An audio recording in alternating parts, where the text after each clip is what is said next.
क्या आप जानते हो कि एक साधारण सा डॉग बाइट आपकी जान ले सकता है? एक ऐसी डिजीज जो सिम्टम्स आने के बाद लगभग 100% फैटल है, लेकिन सही समय पर ट्रीटमेंट लेने से 100% प्रिवेंटेबल भी है।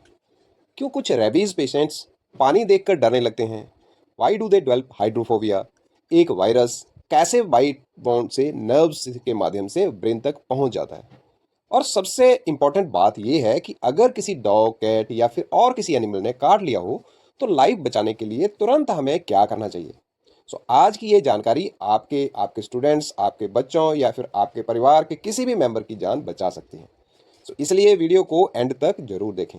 वेलकम टू काशिब एजुकेशन और मैं हूं doctor Rajiv Kumar. Hello friends, काशिब एजुकेशन में आपका स्वागत है। और आज हम जिक्र करेंगे दुनिया की सबसे खतरनाक जेनेटिक डिसीज में से एक का, और उसका नाम है रेबीज वायरस।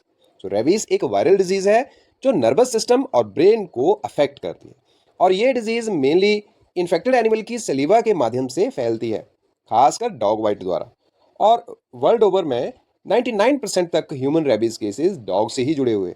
रेबीज की सबसे जो खास बात यह है कि सिम्टम्स आने के बाद इसका सर्वाइवल, जो जो पेशेंट होता है उसका सर्वाइवल जो है वो लगभग ना के बराबर हो जाता है। लेकिन यदि एक्सपोजर के तुरंत बाद, मतलब जब किसी डॉग ने बाइट किया, तो इमीडिएटली अगर हम कुछ ट्रीटमेंट करें और वैक्सीनेशन शुरू कर दें तो इस डिसीज को पूरी तरह से रोका भी जा सकता है। इस लेक्चर में हम समझेंगे रेबीज की हिस्ट्री और लुइस पास्चर द्वारा वैक्सीन की खोज, रेबीज वायरस का स्ट्रक्चर और क्लासिफिकेशन, इसकी ट्रांसमिशन और मेजर एनिमल सोर्सेज कौन कौन से हैं, वायरस बॉडी में कैसे ट्रेवल करता है, इंक्यूबेशन पीरियड और उससे जुड़े हुए फैक्टर्स, क्लिनिकल सिम्टम्स जैसे हाइड्रोफोबिया और पैरालिसिस, ग्लोबल प्रेवलेंस और जो इंडिया में वो प्रेजेंटली उनकी जो क्या स्टेटस है, और डायग्नोसिस और ट्रीटमेंट के बारे में पढ़ेंगे, और post exposure profile access, prevention strategies, और डब्ल्यू का 0/30 मिशन।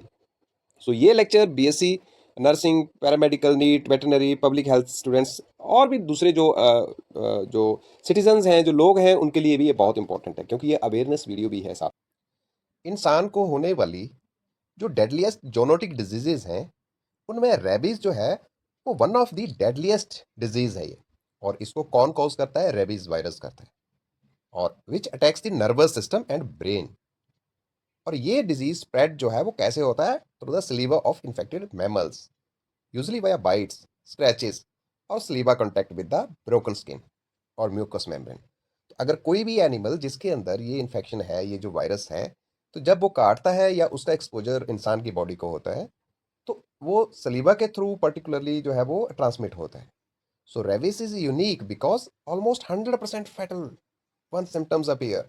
अगर एक बार सिम्टम्स अपीयर हो गए तो समझो कि वो फैटल है, वो उससे डेथ जो है वो होनी है। वो जब भी इंसान जो है उसमें इन्फेक्शन आ गया, तो अब उसकी फर्टेलिटी को रोकना जो है वो इम्पॉसिबल के बराबर हो जाता है।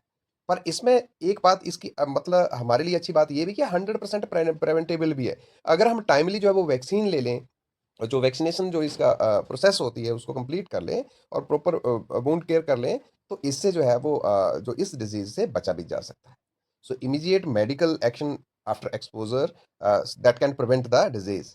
ये डिजीज को रोक भी सकता है। जब तक ये जो नर्वस सिस्टम और ब्रेन तक नहीं पहुंचा है, इसका इम्पैक्ट नहीं हुआ है, तो ये प्रिवेंटेबल है। Rabies remains major public health concern. Developing countries में ये मेजर इशू है, or particularly in rural regions where awareness, vaccination and animal control programs are limited. अब हम थोड़ा सा रेबीज की हिस्ट्री के बारे में जान लेते हैं। Rabies is among the oldest recorded infectious disease, जो कि ह्यूमन की हिस्ट्री में लगभग सबसे पुराना डिजीज माना जाता है। एविडेंसेस इसके ये हैं कि rabies like illness dates back to 4000 years to the Babylonian civilisation, जो कि 4000 साल पहले ये सिविलाइजेशन हुई है। और जैसे कि लॉज ऑफ एशनुमा, उन उनमें भी जो है वो जो डॉग्स जिनके पेट्स होते थे, तो उनके लिए पेनल्टी थी अगर वो किसी को काट लेते थे। और एंशिएंट सिविलाइजेशन में जैसे कि ग्रीस, रोम, हमारा इंडिया हो गया, China, they documented the terrifying symptoms of the rabies, specially aggressive behaviour और फियर ऑफ वाटर। तो पानी से फोबिया हो गया। तो ये सिम्टम्स जो है ये मतलब हिस्ट्री में डिस्क्राइब्ड है। अब इसके लिए हम थोड़ा सा किसने इसकी वैक्सीनेशन के ऊपर काम करा, थोड़ा साइंटिफिक ब्रेक थ्रू पे नज़र डाल लेते हैं हम। मेजर ब्रेक थ्रू जो है वो 1885 में आई, जब फ्रेंच साइंटिस्ट लुइस पास्चर और एमिली रॉक्स इन्होंने सबसे पहले जो है वो रेबीज के लिए वैक्सीन डेवलप की और using the infective spinal cord tissue. तो सबसे पहले लुइस पास्चर और एमिली रॉक्स ने 1885 में वैक्सीन की डेवलपमेंट की। और this revolutionary discovery transformed rabies from a universally fatal disease into that one that could be prevented after exposure if treated rapidly or timely। अगर टाइम रहते vaccination process हो जाती है तो ये डिजीज से बचा भी जा सकता है। So first successfully treated patient was young boy और उसका नाम था जोसेफ मीस्टर, और who survived after receiving pastures experimental vaccine. तो सबसे पहले जिस पर्सन पे इसको ट्रायल किया गया उसका नाम था जोसेफ मिस्टर, और वो सक्सेसफुली जो है वो बच गया था। फिर कॉजेटिव एजेंट कौन से हैं इसके इसके बारे में बात कर लेते हैं। तो rabies is caused by rabies virus. तो इसकी बुलेट शेप्ड होती है, ये आरएनए वायरस है और फैमिली रेब्डोविरिडे को बिलोंग करता है और जीनस लाइसा वायरस है ये। सो this virus is highly neurotrophic, meaning it specifically targets the nervous tissue और ब्रेन, तो इसलिए इसको न्यूरोट्रोपिक भी कहा जाता है।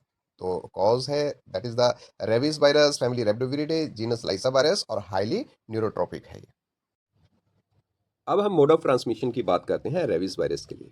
सो प्राइमरी मोड ऑफ स्प्रेड इसका है that may be through animal bite, that may be through scratches from the infected animals, उनके कांटेक्ट में आने से, या फिर जो सलीवा है वो डायरेक्टली बोन्स या म्यूकस मेम्ब्रेन में क्रॉस कर जाती है, एंटर कर जाती है। So this virus does not spread through the casual touch और ब्लड और यूरिन और फीसिस।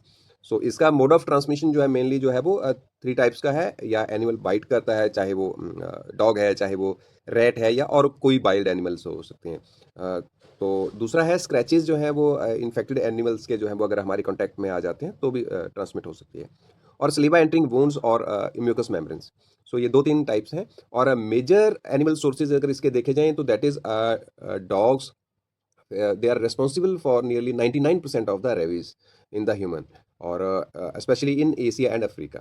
और अगर दूसरे मैमल्स की बात की जाए तो वो कैट्स भी फैला सकती हैं, फॉक्सेस हैं, वुल्फ्स हैं, रैकून्स हैं, स्कंक्स, मंगूस, बैट्स हैं, रैट्स हैं। तो ये बड़े सारे सोर्सेज जो हैं, एनिमल सोर्सेज जो हैं वो इसको फैलाने में हेल्प करते होते हैं। तो ये काफ़ी ज़्यादा जो है वो अगर मैटर ऑफ कंसर्न बन जाता है। अगर कोई भी इनमें से कोई भी एनिमल अगर आपको काटता है तो you need to have rabies vaccine. अब हम बात करते हैं पैथोजेनेसिस की, how the virus attacks the body. तो उसमें हम देखें तो after entering through a bite wound, तो virus initially multiplies near the wound site. तो उस जख्म वाली जगह पे ही ये मल्टीप्लाई करना स्टार्ट करता है। फिर ये पेरिफेरल नर्वस सिस्टम में एंटर करता है और स्लोली जो है अभी ये स्पाइनल कॉर्ड की तरफ और ब्रेन की तरफ को ट्रैवल करना स्टार्ट कर देता है। अब जो ब्रेन है that becomes inflamed, causing severe neurological symptoms. और वायरस जो है then spreads to the salivary glands and enabling further transmission. अब जो है वो मल्टीप्लिकेशन फेज में आ जाता है और फिर जो है वो जो सिम्टम्स में अपीयर होने स्टार्ट हो जाते हैं जिस पर्सन को काटा हुआ होता है। So nerve based movement explains why the incubation period can be very greatly. So ये जो है ये वायरस जो है सबसे पहले जो है वो मल्टीप्लाई करता है वुंड वाली साइड पे, फिर पेरिफेरल नर्वस सिस्टम की तरफ को प्रोसीड करता है, फिर स्पाइनल कॉर्ड और ब्रेन में एंटर करता है और फिर जो ब्रेन में इन्फ्लेमेशन हो जाती है और फिर वो सेलेब्री ग्लैंड्स को जो अफेक्ट करता है और वहाँ पे मल्टीप्लिकेशन करता है। सो ये जो है वो मेजर चीज़ें हैं जो अफेक्ट करती हैं कैसे पर्सन में ये मल्टीप्लाई होता है। फिर इंक्यूबेशन पीरियड की बात करते हैं। तो incubation period usually last for 1 to 3 months on an average, और sometimes only a few days, so occasionally longer than 1 year।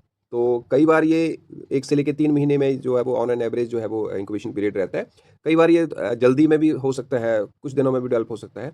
It depends upon the severity. और ऑकेजनली लॉन्गर देन 1 year, तो कई बार 1 साल तक भी अपीयर नहीं हो सकते सिम्टम्स। तो अगर हम फैक्टर्स की बात करें जो कि इंक्यूबेशन पीरियड को अफेक्ट करते हैं, तो एक तो कितना बाइट कितना किया गया है, कितना डीप जख्म है, और लोकेशन ऑफ द बाइट है, कौन सी जगह पे काटा गया है, amount of the virus introduced, कितना वायरस इंट्रोड्यूस किया गया है, और फिर डिस्टेंस फ्रॉम द ब्रेन, तो बॉडी के कौन से पार्ट पे है, तो ब्रेन से कितना डिस्टेंस पे है वो। So bite on the face and neck are especially dangerous because the virus reaches the brain very fast. So ये कुछ बातें हैं जिनका ध्यान रखना पड़ेगा जो कि इंक्यूबेशन पीरियड जितना फास्ट होएगा उतना ज़्यादा वो खतरनाक होगा। अब हम क्लिनिकल सिम्टम्स की बात करते हैं। सो रेबीज जो है प्रोग्रेस थ्रू सेवरल स्टेजेस। अब पहले स्टेज में देखें तो उसको प्रोड्रोमल स्टेज कहते हैं और ये अर्ली स्टेज है। तो इसमें क्या होता है कि इसमें फीवर आता है, हेडेक होती है, फटीग होती है, मसल पेन होता है और लॉस ऑफ एपेटाइट होता है, भूख मर जाती है। और अगर हम सेकंड फेज़ की बात करें तो उसको न्यूरोलॉजिकल फेज़ कहा जाता है। तो उसमें एंजाइटी, एजिटेशन होती है, फिर हेलुसिनेशन होती है, कन्फ्यूजन, एग्रेजन रहते हैं, एक्सेसिव सैलिवेशन होती है, डिफ़िकल्टी इन स्वेलोइंग होती है। और दो बड़े मेन सिम्टम्स हैं, एक को हाइड्रोफोबिया और एरोफोबिया, मतलब पानी से भी डर लगना और हवा से भी डर लगना। तो ये चीज़ें जो है ये न्यूरोलॉजिकल फेस में आती हैं। अगर हम पैरालिटिक स्टेज और डेथ की बात करें तो पैरालिसिस हो जाता है, थर्ड स्टेज में कोमा में चला जाता है बंदा, रेस्पिरेटरी फेलियर हो जाता है और डेथ हो जाती है। अब हम बात करते हैं टाइप्स ऑफ रेबीज की। तो इट इज़ फ्यूरियस रेबीज और पैरालिटिक रेबीज। फ्यूरियस रेबीज में हाइपर एक्टिविटी हो जाती है, एग्रेशन आ जाता है पर्सन में, हाइड्रोफोबिया हो जाता है और हेलुसिनेशन हो जाती है। लेकिन जो पैरालिटिक रेबीज है उसमें ग्रेजुअल पैरालिसिस होता है, सुस्त होता जाता है ऑर्गेनिज्म, उसमें वीकनेस आती जाती है, उसका जो स्लो डाउन हो जाता है जो उसकी सेंसरी फंक्शनिंग है, और रिड्यूस्ड एग्रेशन हो जाता है उसका, और it is harder to diagnose. तो फिर उसको थोड़ा सा डायग्नोज करना जो है वो मुश्किल हो जाता है। अब हम बात करते हैं डायग्नोसिस की। तो रेबीज का जो डायग्नोसिस है दैट में involve clinical history of the animal bite, या फिर सलीवा टेस्टिंग हो सकती है, उसकी स्किन बायोप्सी हो सकती है, एंटीबॉडी डिटेक्शन हो सकती है, और आरटीपीसीआर टेक्निक के थ्रू जो है वो उसको डायग्नोज किया जा सकता है। So however diagnosis after symptoms appear is often too late for effective treatment. हम डायग्नोज कर भी लें तब भी उसकी ट्रीटमेंट जो है वो उतनी ज़्यादा इफेक्टिव नहीं रह जाती है, उसके रिजल्ट्स जो है वो बड़े मतलब नील के बराबर हो जाते हैं। अब हम बात करते हैं प्रेवलेंस की। तो अगर ग्लोबल और इंडियन पर्सपेक्टिव से देखा जाए इसकी प्रेवलेंस को, सो ग्लोबली जो है लगभग 55,000 से लेके 59,000 डेथ्स जो है वो एनुअली वर्ल्ड वाइड जो है वो लगभग रिपोर्ट की जाती है। और most cases occur in Asia and Africa. और अगर चिल्ड्रंस की बात की जाए that is under 15 years constitute the 30% of the victims. So because they are more likely to interact with animals and may not report bites immediately. So वहाँ पे लापरवाही रह जाती है, बच्चे इग्नोर कर देते हैं या उनके याद नहीं रहता, और वो जो है वो उनके इन्फेक्शन हो जाता है और उनकी डेथ्स भी हो जाती है।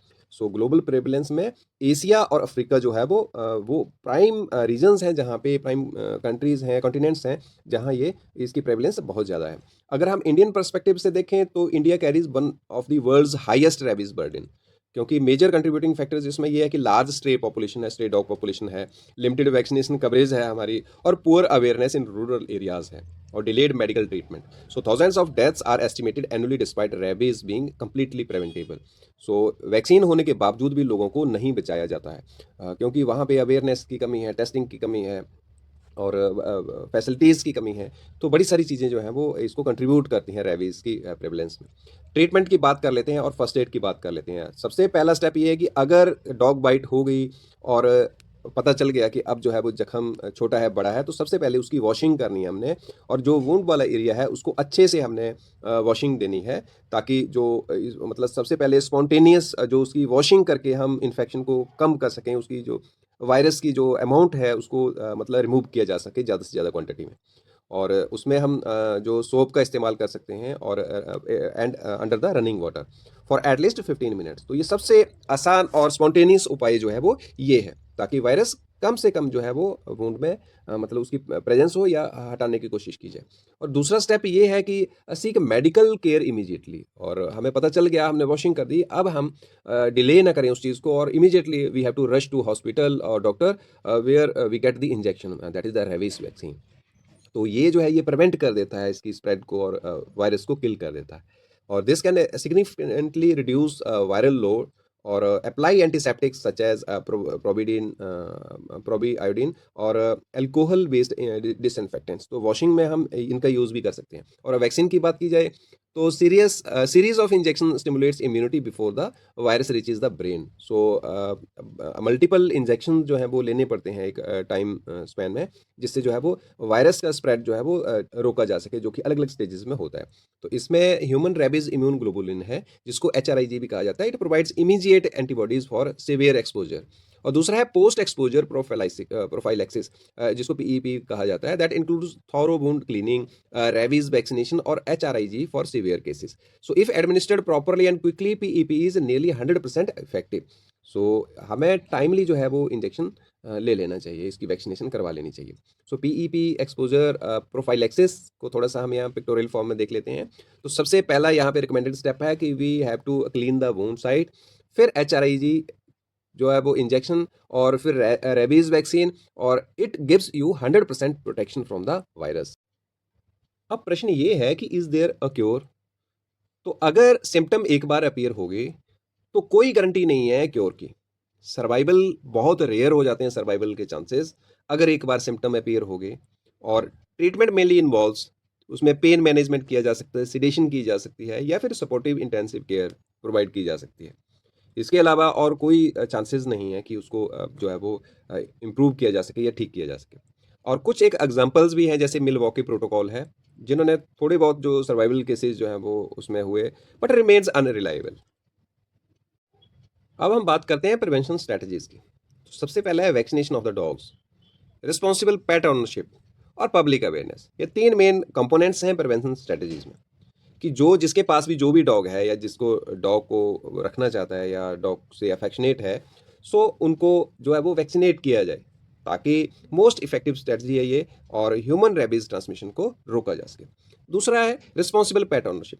अब जिन लोगों ने पेट रखे हुए वो उनको वैक्सीनेट करवाएं टाइम टू टाइम, और स्टे एनिमल्स के कांटेक्ट में इंटरेक्शन उनकी कम से कम हो या उसको रोक सकें, उनको पता हो कि किससे कौन से एनिमल से इंटरेक्ट कर रहा है एनिमल, और अगर स्टे डॉग से इंटरेक्ट कर रहा है तो उनको वैक्सीनेशन जरूर करवानी चाहिए। और अगर कोई ऐसा सस्पिशियस एनिमल है, एनिमल बिहेवियर है, तो उसको जरूर रिपोर्ट करे कंसर्न अथॉरिटीज से।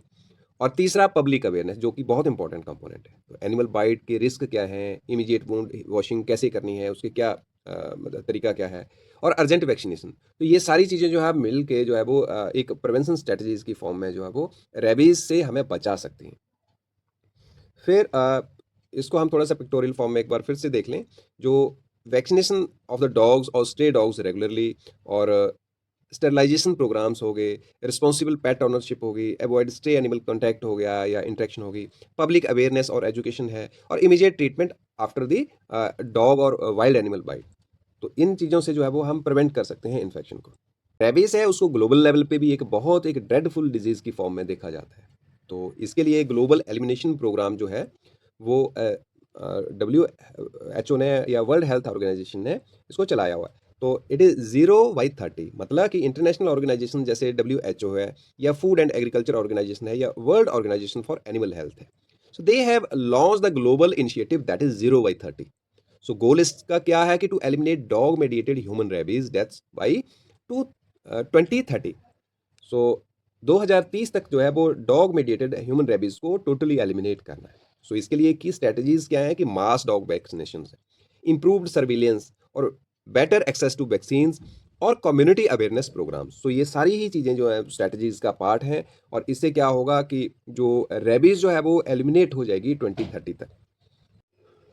Now there are some interesting facts about the rabies. So rabies जो है वो नियरली 100% फैटल है, मतलब इससे 100% डेथ हो जाती है जब किसी भी ऑर्गेनिज्म में इसके सिम्टम अपीयर हो जाते हैं। पर सच्चाई ये भी है कि 100% प्रिवेंटेबल भी है, अगर हम सिम्टम्स से पहले इसको डायग्नोज कर लें और इसको आइडेंटिफाई करके इसकी ट्रीटमेंट कर लें। सो वायरस जो है वो कैसे ट्रैवल करता है, it travels through nerves and not through blood. मतलब ये ब्लड के थ्रू ट्रांसमिट ट्रैवल नहीं होता बॉडी में, it travels through the nerves. Hydrophobia is one of the most dramatic symptoms in medicine. तो जो कैंडिडेट जो जो पेशेंट है उसको हाइड्रोफोबिया हो जाता है, उसको एरोफोबिया हो जाता है। और bats can transmit rabies even through tiny unnoticed bytes. तो ये बैट्स भी इसको ट्रांसमिट कर सकती हैं। और rabies exist on every continent except Antarctica. तो हर जो कॉन्टिनेंट है अर्थ का, वहाँ पे प्रेजेंट है रेबीज वायरस, सिर्फ अंटार्कटिका को छोड़ के। सो now come to the conclusion. So rabies is one of world's most feared infectious disease because of its extremely high fatality rate after symptoms development. तो अगर एक बार सिम्टम्स अपीयर हो गए तो फिर इससे नहीं बचाया जा सकता, और इसको प्रिवेंट किया जा सकता है अवेयरनेस के थ्रू, वोंड वॉशिंग के थ्रू, वैक्सीनेशन के थ्रू, और कंट्रोल ऑफ एनिमल ट्रांसमिशन के थ्रू। अगर टाइमली जो है वो मेडिकल इंटरवेंशन और एक्सपोजर दिया जाए तो कंप्लीटली जो है वो हम लाइफ को बचा सकते हैं। Public education, mass dog vaccination, strong healthcare systems are essential to achieving the global goal of eliminating human rabies deaths. So rabies teaches humanity a critical lesson. Prevention is far more better and powerful than cure. तो आज हमने समझा कि rabies दुनिया की सबसे घातक यानी कि ड्रेडफुल डिजीजेस में से एक है, लेकिन हमने ये भी सीखा कि अवेयरनेस, वैक्सीनेशन और टाइमली ट्रीटमेंट के माध्यम से इसे पूरी तरह रोका जा सकता है।